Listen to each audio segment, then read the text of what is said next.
یو پاچا و خدمتګار یې لاره چې همیش به خوشحاله او خندان و.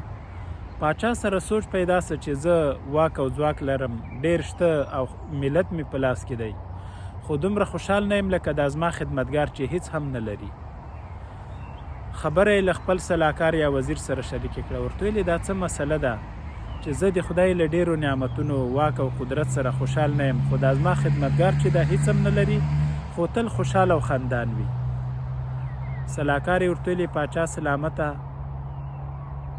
په دې سړي باندې نه نوي قاعده یا فارموله نه ده تطبیق سوې، او که غواړې چې خوشحالي یې واخلي او ستا په څیر سي نو داسې وکړه چې په یوه کڅوړه کې 9 سکې واچوه او خط ورسره ولیکه چې زما خدمتګاره ته مخلص سړی یې، ځکه په انعام کې تا ته 100 سکې درکوم.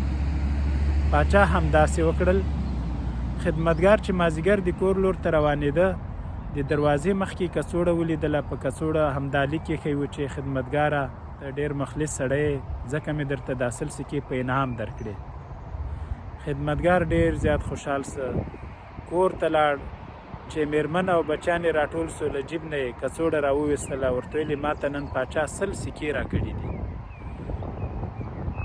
کڅوړه یې چې خلاصه کړه، سکې شمارلې 9 سوې.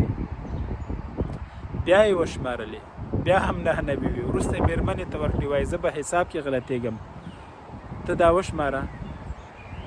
میرمنې چې وشمارلې 9 وي، نو له دوی نه هغه څو شېبې مخکې خوشحالي چې ویلې 100 سکې دي هغه ترې هېره سوه. یوازې د همدې یوې سکې په سوچ کې سو. راووتل، لار یې وپلټله، لار کې هم سکه پیدا نه سوه. بس په دې باور و چې ولا سکه مې لار کې ورکه کړې او چا اخیستې ده. د شپې هم سوچ همدا ورسره و چې کاشکې دا یوه بله سکه هم وای 100 سکې به وي. همدې سوچ یې خوب هم ترې اخیستی و. سبا ته چې راغی د پخوا په څېر نه خوشحال و او نه خندان و.